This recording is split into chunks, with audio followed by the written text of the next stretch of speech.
Hey everybody, it's Pastor David back again with another update on our space. I want to give you a tour. Some things have changed. Come on in the house. Let's talk about it. As you can see when you first come in, this is the makings of our welcome desk. We'll be able to have up to two people back here. We've got outlets where we can have computers, stations, check-in stations, purchase stations, whatever you want. That'll be good. We got our wall going in, which will be our more formal conference room, but this wall will also be our teal church color. We'll have merchandise available back here, t-shirts, books. I know the ladies are making a devotional. I think is fantastic. Stuff like that we'll have available here where you can get it at the desk. And then you can come in now to our big old lobby. And so you'll be able to hang out in this area. You'll be able to come over here in this nook. We look to get some seating to put out here in this nook where you can kind of sit, get yourself ready before we go into service.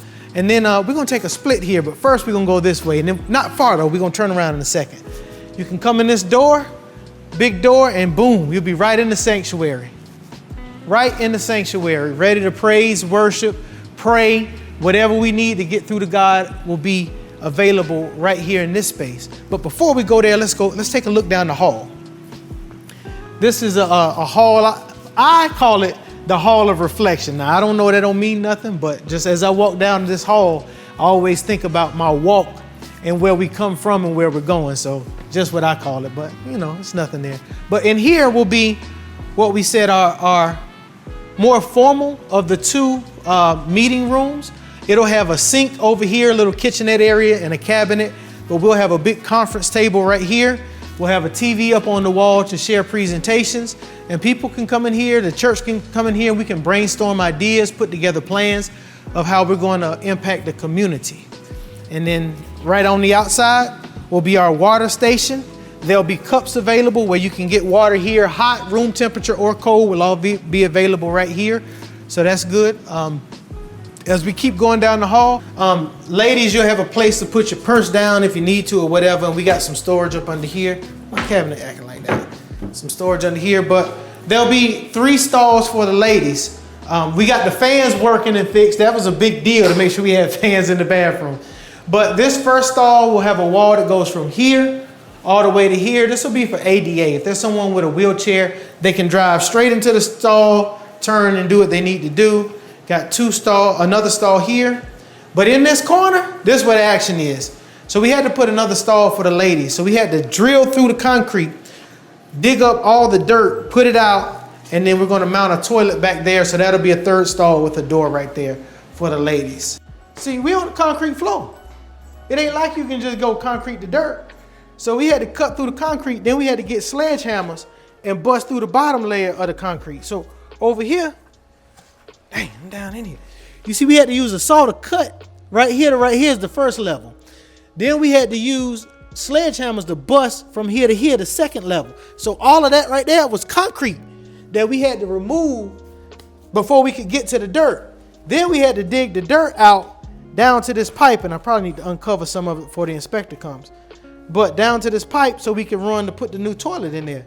So now, once the inspection is done, we got to put all this dirt back in here, and we got to put new concrete back in here. So it's a lot. It's a lot, whole lot. Yeah, the men's bathroom is the same, except it's only got the 2 toilets instead of the 3. The men didn't require 3 by code, so that's why we stayed with that. But it's the same here. We can take a look. Men will be able to put our Bibles down. Yeah, right there. And you will come, and it'll just be, like say, the wall right here, and another little shorter wall right here so we can have our 2 stalls as well. Yeah. There's a shower in the men's, but it's valved off. We don't anticipate using it. But if there's a need, it's easy to turn it right back on. So we may consider doing that as well. So as people come to church, if they are a little bit behind, which we know that's not going to be the case, they can come down to Reflection Hall. And before they go into the sanctuary, there's a door right here, not just down there. They don't have to go back and forth. They can come in the sanctuary right here through this door, but they can drop their little ones off right here, which is the 2nd of our conference room. So Darius was looking through that window. It's a one-way mirror so that you'll always be able to see your kids and the teachers and the interactions that's going on without distracting them, they won't be able to see you. But we wanted to make sure that we talk towards safety, that no adult is ever alone with a child in this facility. And also too, that if a child is acting out, sometimes we don't believe our babies did it. You'll be able to stand right here and see what's going on in the classroom. But come on in the classroom. We actually just put this carpet in. The men in Christ, we did that, and we painted in here. So we're going to put a TV a little higher in here for use for the kids that are in this classroom to be taught. Right now, we're also using this as a staging area, trying to get out of our storage building and starting to store stuff in here. So that's where we're going with that. And then this will be a utility hall. Don't really see much going on back here, but it's just a convenience hall. If we have deliveries or things that come in through the roll-up door, they can come through this utility hall. But for our convenience, as we come this way, there is another door on the utility hall that, again, will always lead you back to the center. It'll always lead you back to the sanctuary, a place where you can always have access to get your praise. So the front door, the middle door, or the back door will all lead you into our big sanctuary. Our previous church, I say big and that's subjective, but our previous church, the whole entire facility was a little less than 2,000 square feet, like 1,900 square feet. This sanctuary alone is 2,200 square feet, if I'm not mistaken. So it's bigger than our whole building that we had before. So happy about that. Let me come around the lift. We got some stuff staged. Here are all our chairs. They came in. We'll be ready to set those out. We got to put carpet in here and paint all of these walls that you see going around where the studs are. That'll be sheetrock. And we also got to put down carpet. So in these boxes is all the carpet that will go on the floor.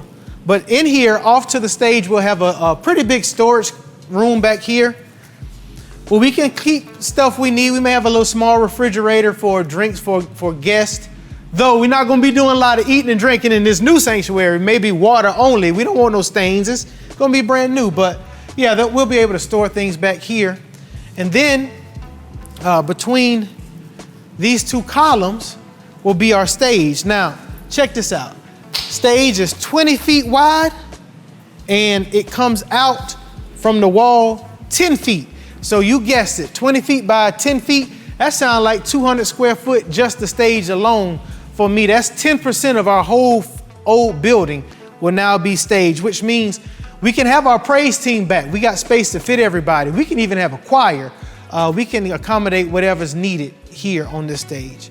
Keep walking with me. Over to this side, there'll be another door here, which will lead you to what will be the pastor's office.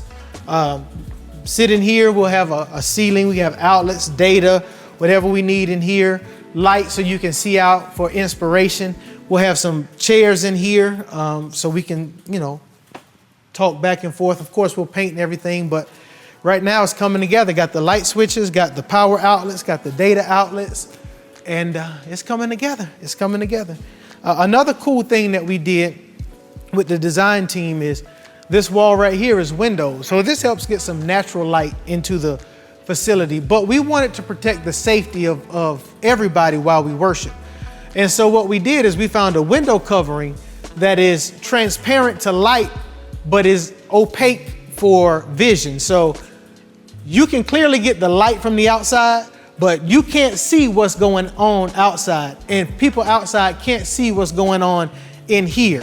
So that way, if you have a moment that you need to throw your hands up, praise, dance, or whatever you need to do, you don't have to worry about somebody stalking or anybody from the outside. What goes on in the sanctity of the sanctuary will remain in the sanctuary. I'm really excited about that.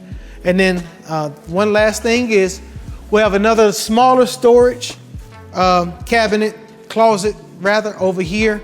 And I think it's pretty cool. This will be for like quick access stuff. We'll maybe have like a folding chair or two in here, stuff that we may use during the service, a couple towels or whatever we need if we need to do that. But yeah, it'll be in here in this room.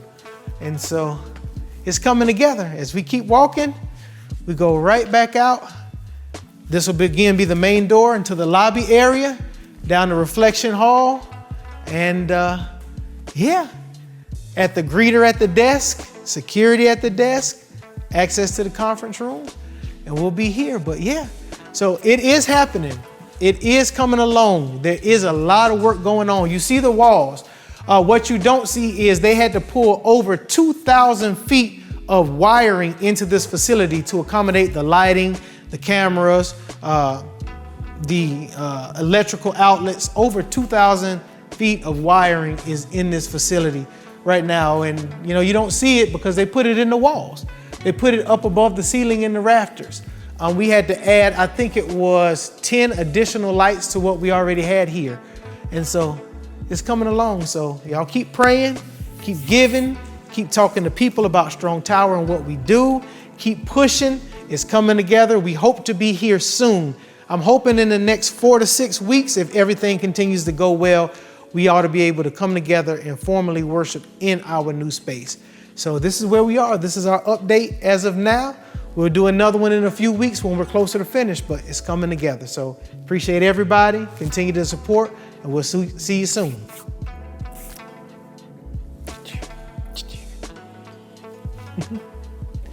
But they had to get these lights in, they had to get up there. So from this side, you can kind of see where they ran the different kind of cables and stuff. But man, they've been way up here on this ladder. I grew up in this stuff, so I ain't scary, but they've been way up here. Man, I'm still going up the ladder. They've been way up here working on these lights and stuff like that. It's a lot, man. Matter of fact, you know what I'm gonna do? I'm gonna get my vacuum cleaner and vacuum this stuff up while I'm up here. Yeah. It's a lot. It's a whole lot. Yeah. Yeah, it's a whole lot. Yeah, but we're doing it. We're doing it. It's a lot. It's a lot. That's what I need to hear, though. I mean, because it's a group effort, and when they don't hear that, they don't know where they can, help or fit in. So, hearing that, helps. Like, oh, man, we need to jump in there. Yeah. But when we don't, it's like, okay, the contractor got everything. So the contractors don't have everything at all, which is part of the reason why I come by here every day, because literally nothing happened from like February to mid-March. And so that's why I engaged, and every day I came. So like on our permits, pretty much the only contractor that's still on our original permit is the HVAC, and that's because HVAC ain't started. But if he don't do right, we're gonna have to fire him and get another one too. But we got different plumbers, different electricians. Everybody is different because nobody was doing anything. And so up here, every day calling, writing emails, getting quotes, putting the funds together, tracking the budget. So, we don't go super crazy. It's been a whole lot. But we finally are moving, and that's good. So what do you need from the church? So the church, what we need right now is the biggest way to help is to continue with the fundraising, because we have to pay all of these contractors, subcontractors. We have to pay permit fees. We have to pay inspection fees. We have to pay all of this stuff. But once our inspections are done, then the next part of what we need from the church comes in, and that's the sweat equity. And so we're going to need people to help paint this big old wall all the way around. We're going to need people to help put carpet on all of this floor that's here. We're going to need people to help decorate with, our posters, our propaganda, or whatever you want to call it, in different places. We're going to need people to help finish tinting the windows so we have some privacy while we worship. Still get some light in, but have some privacy to, add to the safety of people who are worshiping. And so, once we get the inspections, we're going to need a lot of sweat equity. But outside of that, just people's energy here, people coming to the space and seeing the space goes a long way. We know that there's opposition to us getting in this space. So by people being connected and covering the space with prayers, not just from afar, but physically putting their energy in this place, I think it adds to what we're trying to bring to Knightdale. And when I talked to the mayor last week, I told her specifically about some of the things that we want to do here, about making it open so that people can come during the day and have programs for financial literacy, talks about mental health and struggles that may be going on with the youth, a place where they can come and feel safe to share what they're going through. We want to have a Bible study for the elderly where we can do like a Bible review and go through the Bible, give them what we're going to be talking about so they can study in advance, but give them a place to meet and have fun. And then we want to have it open for events as well.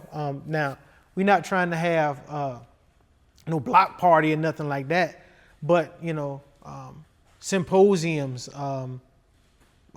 motivational speaking, other organizations that support the community that want to have things here, we want to be available to do that. So all of that takes the energy from the people to push the vision forward. So, yeah, that's where we are. That's where we are. All right. It's a lot, a whole lot. But we getting there. It's amazing to see now. I remember walking in the first day and there was a desk over there and pretty much everything else was just blown wide open. And now even just to see structure as we walk through is great. When we got here, it was cold back then. The heat didn't work. Well, the heat works now. Air conditioning didn't work. Air conditioning works now. The lights were all over the place. Now we have structure to the lights. They should be on this weekend. But to actually be able to see the path and see what it's going to be, it's a big deal. Yeah, it's a big deal. Yeah. So where we at? Well, you know what? We'll be up here on the stage. Don't get my dad jeans, and these are my dad jeans, so don't get my dad jeans. These are not my fancy jeans. These are my work jeans. Yeah, we have plenty of room to run across this stage all the way from here, over here. Boy, somebody can be preaching up here. Yeah. Yeah, Calvin and Barry, they get right active. I kind of stay right here in the middle. But yeah, they have plenty of room. We get our choir back, our praise teams back. They got plenty of space to put whoever need to be up here singing. It's going to be good. It's going to be good.